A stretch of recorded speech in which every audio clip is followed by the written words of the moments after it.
Hello, it's Mokanini. Once again, I am back with another video. Thank you so much for taking the time out of your day to check me out.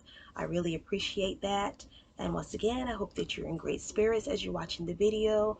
You're enjoying your day or night wherever you are.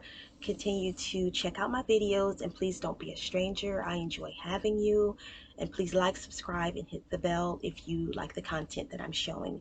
And if you don't, want to subscribe, that's fine too. You could just check out my videos. That's no problem with me.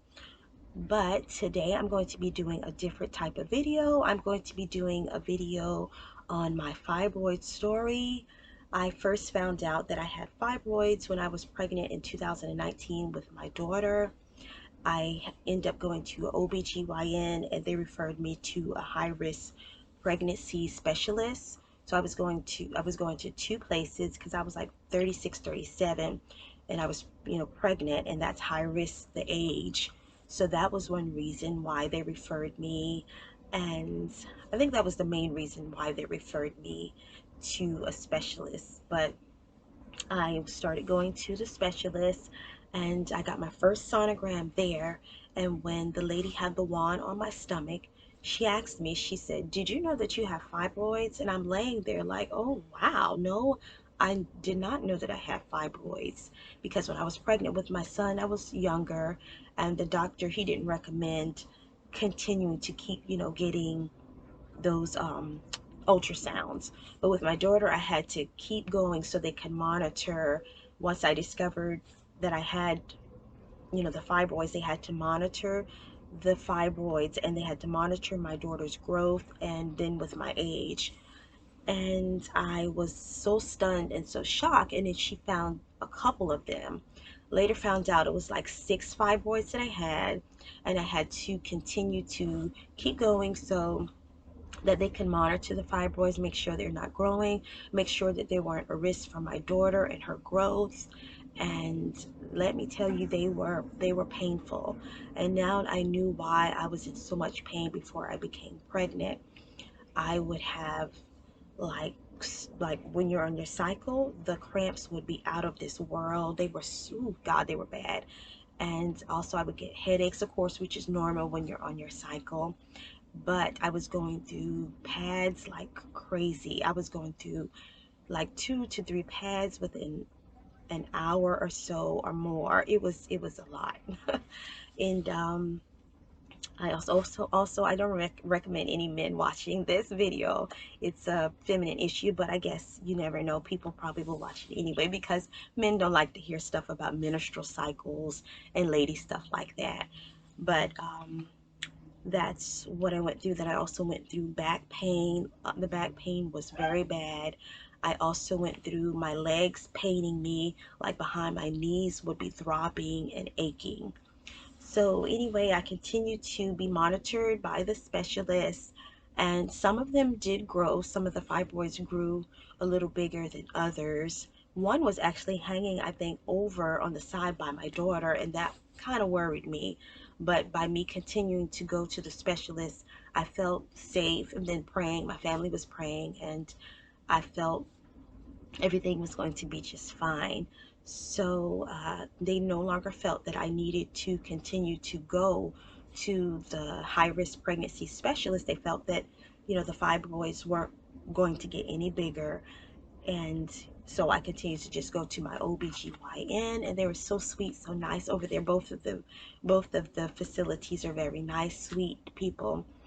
And when I was working at the time when I was pregnant with my daughter, I was a baker, so standing up by the hot, stove, but I enjoyed doing it, what I was doing, and that was making sweet cinnabons. They were so delicious. It was hard to be pregnant working around desserts, but of course I would get cinnabons or bon bites almost, not quite every day, but I would get a dessert from there every day, just about.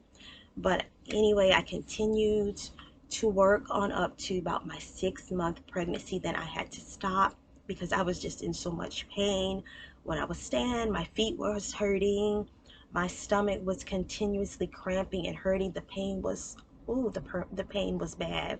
It was throbbing like somebody take like a little I don't know, like a little thing with a little spoon, or you know how those little things that people use during therapy with a little rock or something, just taking you, just knocking you against your leg. It would be like that, and sometimes worse than that. But I pressed through and I made it through. But there were times where I would be just laying down on the couch and my stomach would be in great pain. I literally felt like I was going, not going into labor, but it felt like contractions, severe contractions, and the pain was crazy.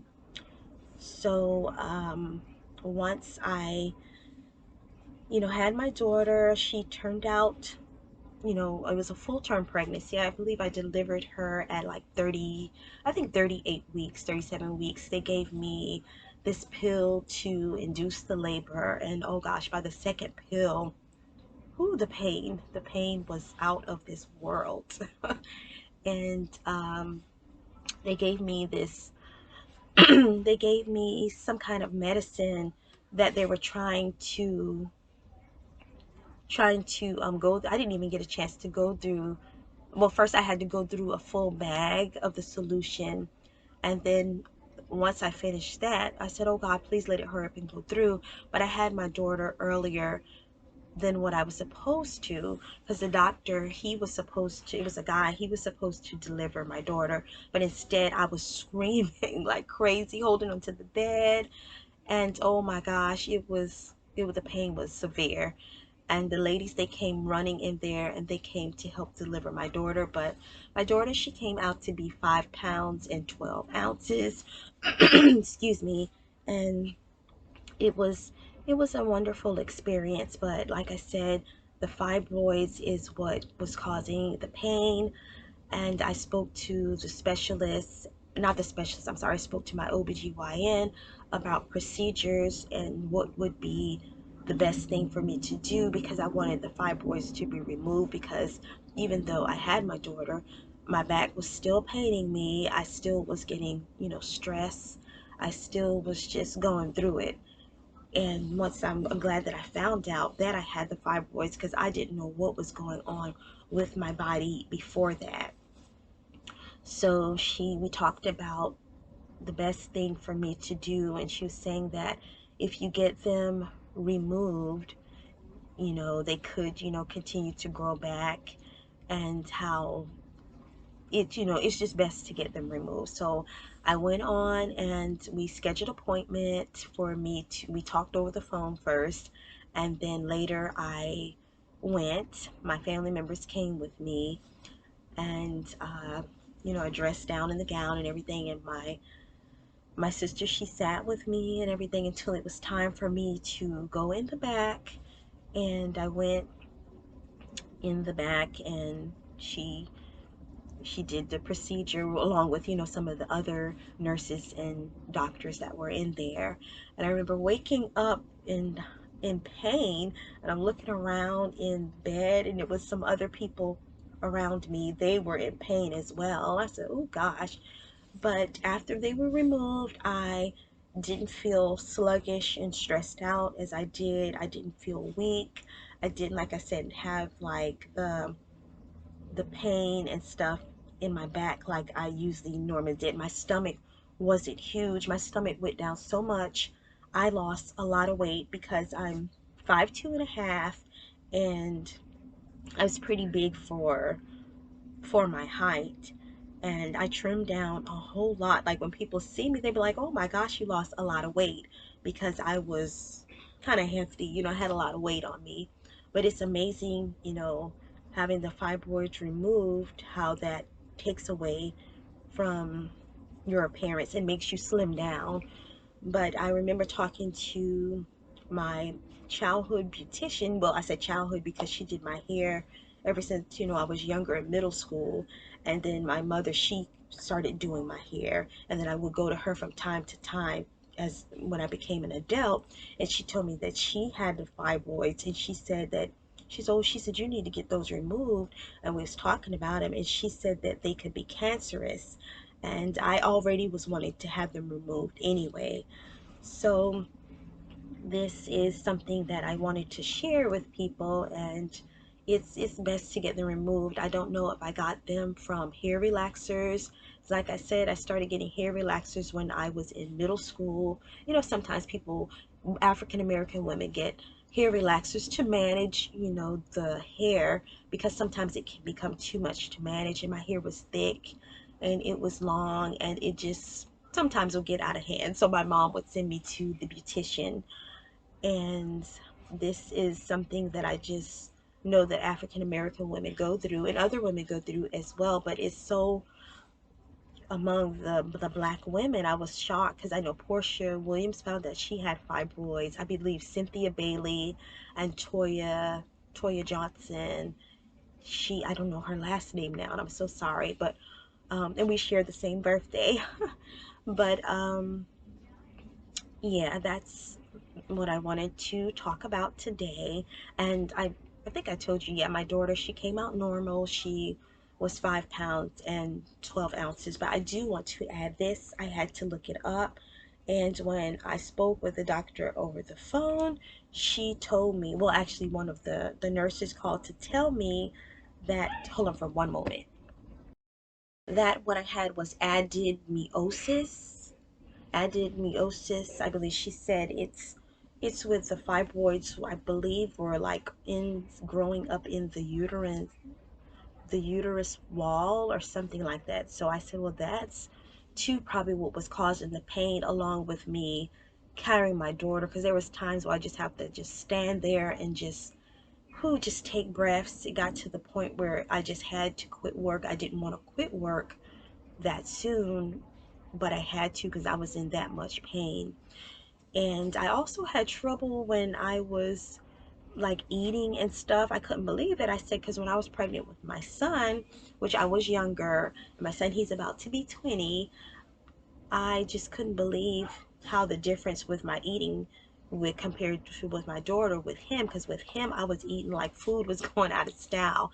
I was eating field peas and rice, fried chicken, I mean buffalo wings, I was eating cakes, some everything, you name it. And I gained 45 pounds. With my daughter, I think I only probably gained 15 or 20 pounds. It was like the weight, when I would go to get checked on the scale, it was like the weight wasn't coming on me, and it's like it wouldn't really budge. I don't want to tell how much I was weighing before and before after, but I had a problem with the eating, and I couldn't eat that much for some reason. I could take like bites, so a couple bites of pizza, and I had to put it down. I couldn't finish my meals or anything. So I don't think that had anything to do with the fibroids, but I just wanted to add how the difference was with me with my eating compared to my daughter than with my son. But um, this is something that I think if you feel that you have pains in your back, severe pains in your back, stomach pain, stressed, and you just don't feel right, go to get checked to see if you have fibroids, because I had no clue that I had this, and I don't know how long I had them. Like I said, I had hair relaxers ever since I was in middle school. So, you know, they want to say that hair relaxers is also what causes fibroids. But I hope that you are enjoying your day, like I said, and just please just take care of your health and make sure that everything is going well, because carrying around fibroids, having fibroids, it's painful, and it's not something that is, it's just a bad feeling. But I also will be doing another story. I will be doing my thyroid story because I had my thyroid removed as well. So thank you so much for watching, and I will see you guys in the next video. You be blessed and you take care of yourself. Bye. Oh yeah, I was going to add this in the video, but I guess it's really no need. But I was going to say that I also when they gave me the medication that I was on, it was so powerful, the medicine, too. It was like I could hardly stand, and the lady, she was looking like, are you okay? But yeah, the medicine that they will give you will probably have you very drowsy afterwards. Of course, that's why they say, you know, have someone with you. Of course, you know, you can't drive yourself back anyway, or you have to just have someone with you if you drive or if you don't drive. But you still have to have someone with you. And once again, you take care.